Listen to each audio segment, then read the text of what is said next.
We have reached 1999, and right knowledge is reaching people all over the world. The Supreme Grandmaster and the movie Rock the Top is truly setting the record straight. Now listen to these facts. The voice of truth in these days and times. The United Milwaukee Nation of Moors brings you the man of the hour. White people are going crazy. Another way to put it, I can make it polite, I can gotta sound unracial, I can do all the stuff I'd like to say, they're losing it. And when we walk into their institutions, we are walking in at our own risk. You follow what I'm saying? When a policeman, sheriff pulls you over, you're in danger of whatever demon is plaguing him out of his insecurities for that moment. When a doctor walks in to examine you, you're at the mercy of his emotional stability or insanity. Because this is one of the main things they say. You know, it's strange about serial killers because you don't recognize them.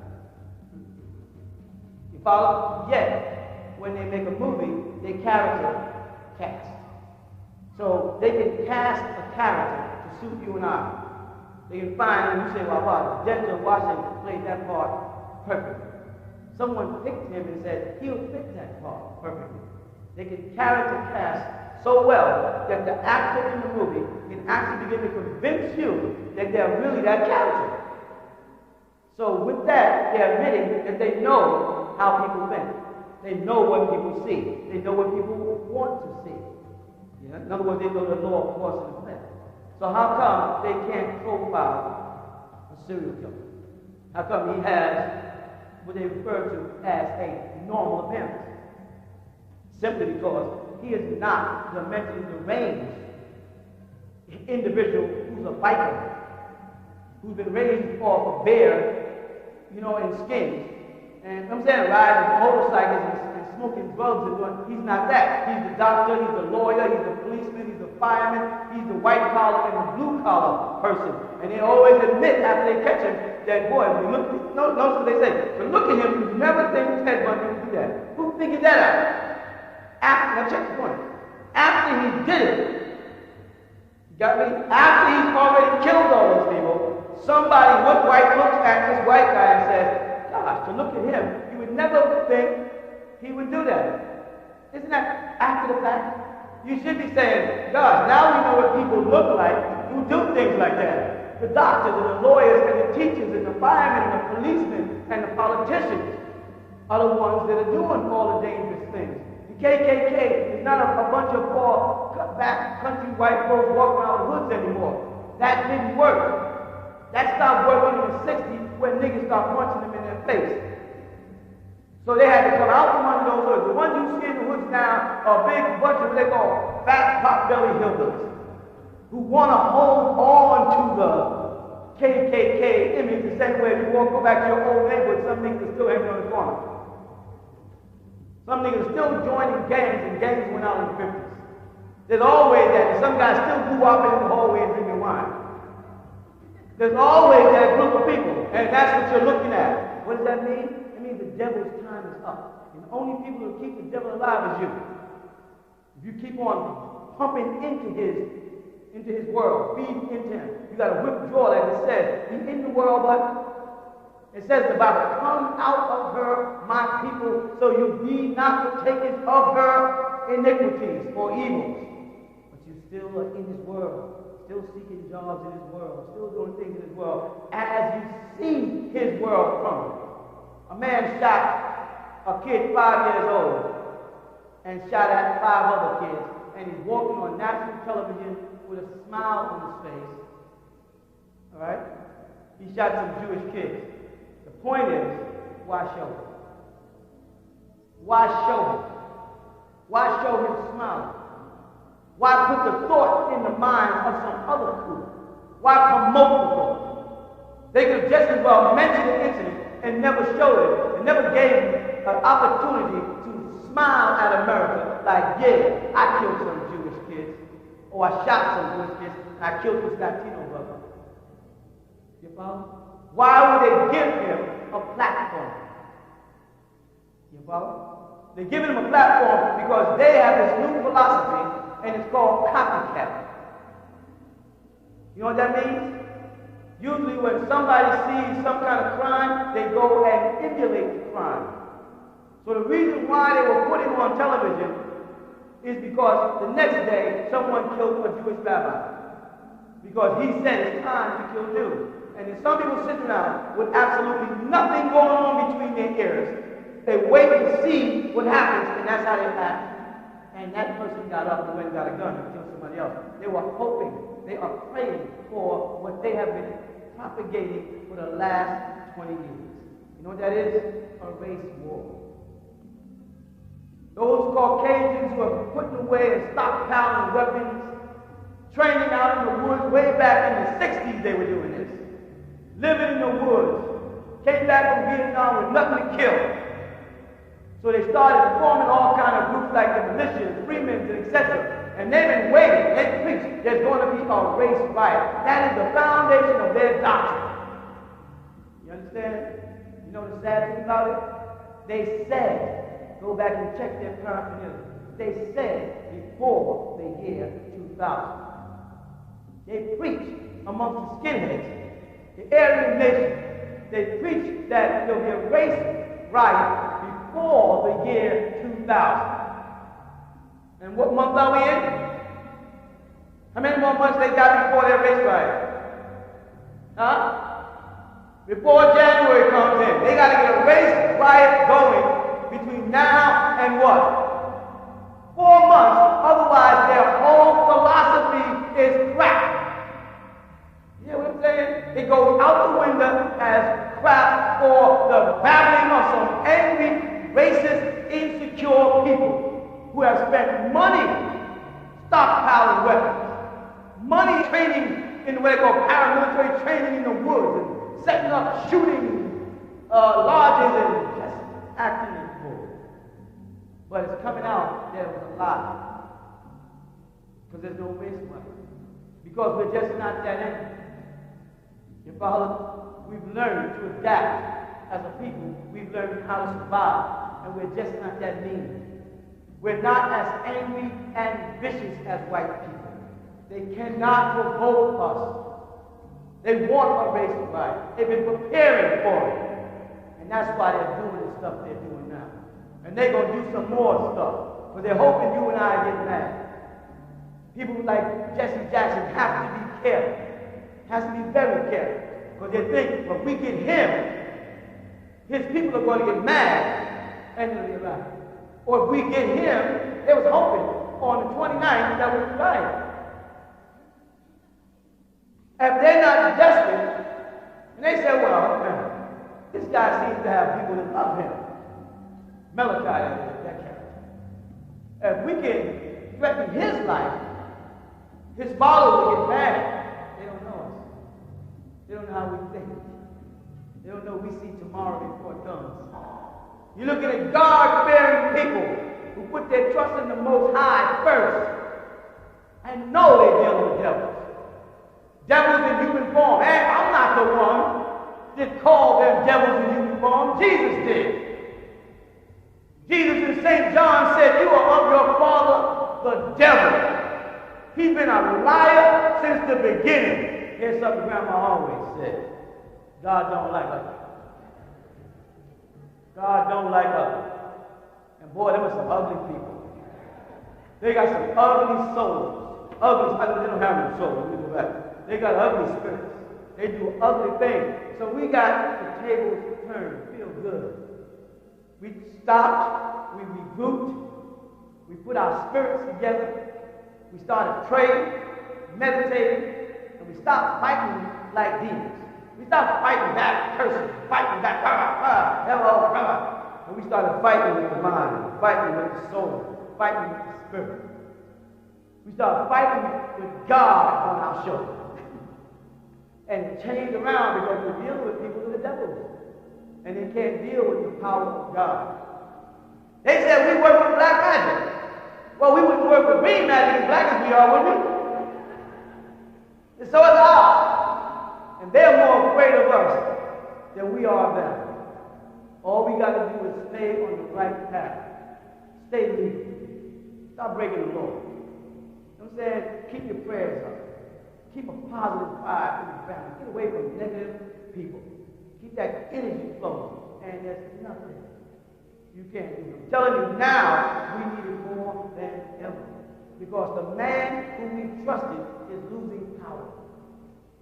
We all had our trust in the white man, his system, and his system is failing him.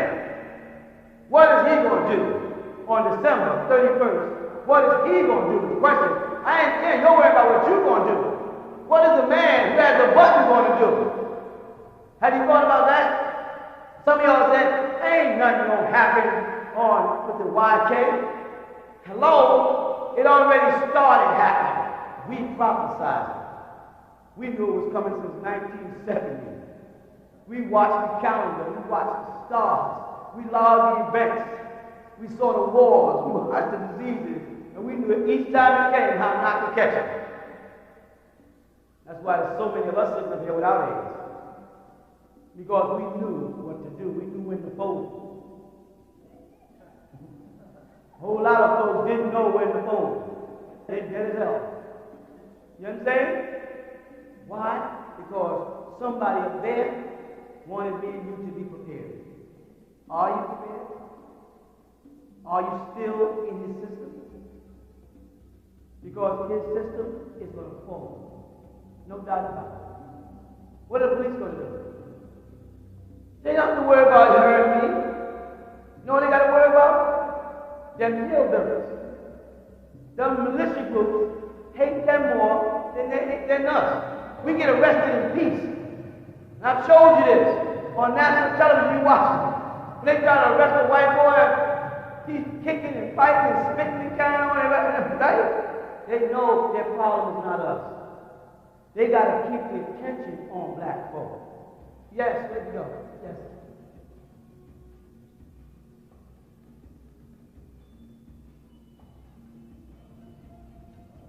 First, I'd like to say it's a great privilege to speak to you and see you in person. I have a loved one who was exposed to PCP about 8 years ago, and I was told by a physician then that he will have an occurrence until like 10 years straight. Well, it happens that like every 6 weeks he had withdrawals, symptoms, and he sometimes scares the family. I'm never afraid of him, but he had such great respect for me. I'd like him to. I remember the letter. Yes.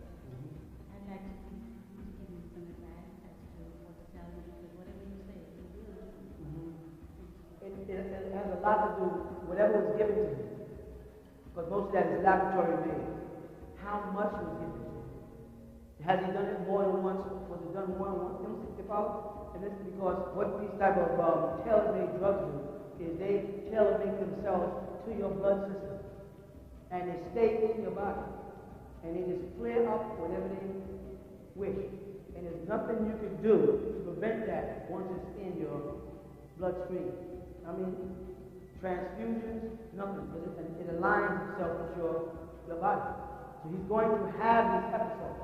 What you have to do is y'all have to set up a pattern of things that stimulate and bring it on.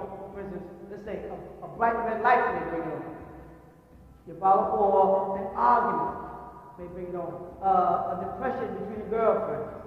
Too much alcohol. Even watching the wrong kind of movie or cinema that can affect you emotionally can bring it on. The family who are concerned have to set up a pattern so that they can predict what brings it on and how long it stays. So they can set up a system of preventing him from hurting himself or somebody else. So you can know that what happens around every 6 weeks or so. And then you can say, now we're such time, so he's going to start regressing about now. So you set up something that's totally opposite of what he's doing for him. You follow? In order to restrict his consciousness from what he has a girlfriend or whatever kind of say. You know what I'm saying? Anything that can provoke him, you all got to set up a family system that actually imprisons him. But he got to be willing to accept that imprisonment, and that's going to sound, what I'm saying, please don't misunderstand me. It's like a werewolf. If you can keep the werewolf aged when the moon is full, you don't have a problem. And that's what it is. It's in the bloodstream. It's not much you can do. It can take, the beautiful part is it can just go away just like that. You can urinate out, and it's gone. And that's what you can pray for. But until that time, you'll have to set up a system, like a calendar around his life. This is when he's going to start acting up. And this is what we must do. He has to be in compliance with it. Okay? Yes?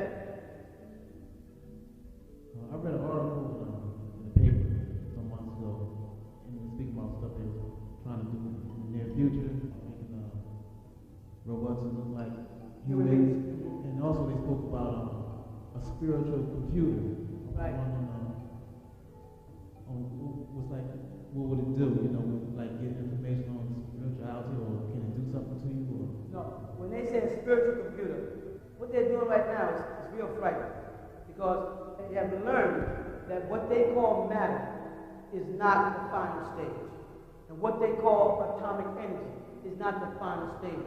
And what they call, now here's the deep part, that once they found out that an atom, an hydrogen atom, which they have claimed is the lightest sum of energy for the last 100 years, once they found out that the atom wasn't the lightest and that they were quartz, and then after that, Z's, once they found this out, what they have not done is always in school, when he taught us about cells, they would always compare a cell to an atom. They would say, well, an atom has a nucleus and it has electrons and protons moving around it. Just like the cells in the human body. It has a nuclei and it has soul. If they became aware of the fact that hydrogen, which they thought was the lightest atom, is not, that there is invisible matter. Matter that does not have a sum. By that I mean the word we use, something, really comes out S-U-M-T-H-I-N-G. The sum of the thing. How something, what it amounts to. So they say hydrogen is the lightest atom or the lightest thing in existence. Once they found quartz, they have to alter all the scales and all the weights, be it metrics or whatever, because there's no weight for quartz. There's no substance for the quartz. There's no density for the quartz. So it is actually a spiritual thing that they have confirmed exists when for years they couldn't prove that the spiritual world exists. The acceptance of an element lighter than an atom is admitting that there is some existence intelligent that is not perceivable by any equipment that they have made to date. So with that being related to energy, now let's go to the human cell. So when they found that out, then they must have also found out that beneath the lightest, the smallest form of matter, there must also be intelligent energy. So they confirmed the Ba and the Ka and the Ah of ancient Egypt, that there is a spiritual world. There is an etheric world, an intelligent abode that they are now tapping into with computers, because they couldn't tap into it with the ordinary mathematician's mind. So they use math to do this. So what they're calling these new spiritual computers are computers that will be able to detect or sense intelligence not perceivable by the human eye. They will be looking into exoplasma and the spiritual world. Now what they don't know is the gates of the spiritual world. And when they open them, when they make this magnetic link, the way you do with electricity, when you make a mistake and grab electricity, it has a thing. You grab it grabs you. And then it decides to travel from its destination and includes you in its path, and it zooms through your whole body. When they bite into this spiritual world with these computers, what they don't want to admit is that when they grab it, it's going to grab them. Now, do they know that happens? Yes. It's called the Ouija Board. And they have admitted over the years, if you play with a Ouija board, you can open up a porthole or a gate to another side where you will be plagued with demons for the rest of your life. No, Jesus is not coming through the Ouija board for you. However, there will be people on the other side, disembodied souls, that will speak to you and pretend they're Jesus. And then tell you, see, you got to go out and save the world. You got to go out and kill all those people. Because they take pride in having an effect on the physical world. These are people who died prematurely, died in hate crimes, died by brutal murders, and they're now ethically trapped in this realm with you. They're called disembodied souls. Oh, you feel them. You feel them on the back of your neck sometimes. You feel them breathing. You feel it sometimes when you're walking. They step periodically into this realm by accident, but you know what enhances their presence? The adrenaline in your body. The fear. See, a dog also picks it up. Just like I said, a dog can tell when you're afraid and go after you. Also, a dog can hear sounds you don't hear and see things on the level they see spirits you don't see. So can cats. And that's why they use dogs and cats in witchcraft. Because they have a link to both worlds. Now they have to come to the reality that these things are no longer, what do you call it? Star Wars no longer the Twilight Zone. They're no longer the Twilight Zone. It's real. And now they're able to weigh the soul. They're able to detect through Klian Photography the reality that if they clip off your finger, that something's still there, and they can pick it up with a camera. They can actually film it. Did you know that? It's called Klian Photography. Look it up. They can remove your arm and put it under a light, and you'll see your fingers and everything come right back in, though there's no arm there. This is a fact today. So they have to accept that there was something about that Bible, something about that Quran, and something about that Torah, which all came from the Egyptian writings. You understand? Something about that religion that they got from those Egyptians and their connection with the stars and their talk about the soul and the spirit and the etheric you, the Ba, the Ka, and the Ah, or the Ruach, or the Ruh in the Torah, or the Holy Ghost. There's something about the fact that Horus was known to be a falcon and Jesus was known to be a dove. There's something about the connection between the birds and these two so-called divine children. And Horus, being the son of Osiris, a god, making him the son of God, and Ra, as Ra Harakati, Ra the God, so he was the son of God and God on earth in Egypt, something like 10,000 years, cutting it short, before Jesus was born.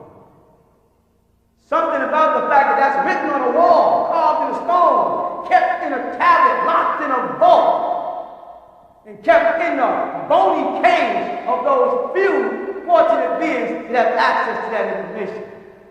There's something about that, you hear me?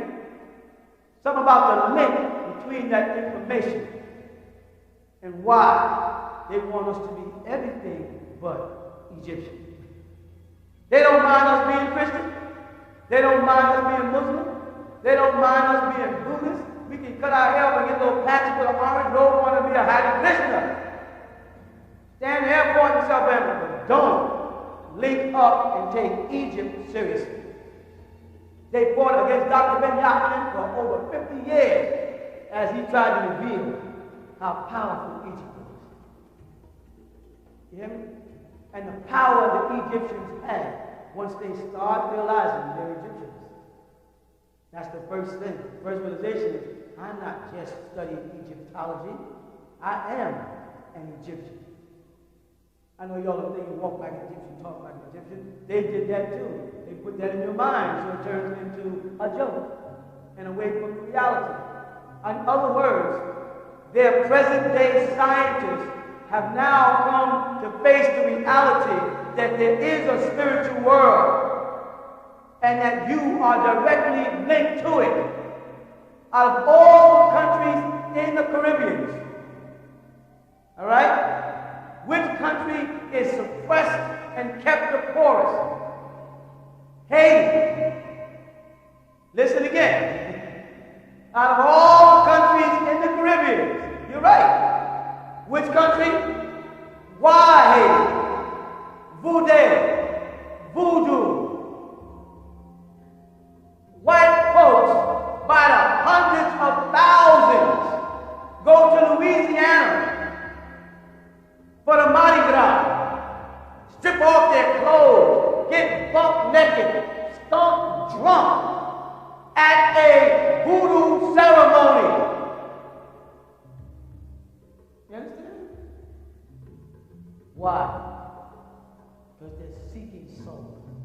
They're seeking contact with something. They know there's something missing because, get that beat? I could ask any one of y'all to get up and lock yourself in physically with those sounds. Not just, I don't want to just use the word dance, because that's one of the tricks. I don't just want to say dance. I want to say you can lock yourself in with that sound, and if you keep going, you go into a form of ecstasy. So they create a drug called ecstasy to detour your mind from that reality. They create clubs, bumping beats, and have children spend from 10 to 4 in the morning in a form of ecstasy, now dancing to the music. Going to concerts would stir up a certain amount of energy that makes the kid bum rush the stage, step and crush people while in this state of. So they see that when we gather in groups and we start linking our emotions, things start happening. So they made laws, unlawful assembly. What does it mean? 3 or more of y'all standing in one place is dangerous. What the heck does that mean?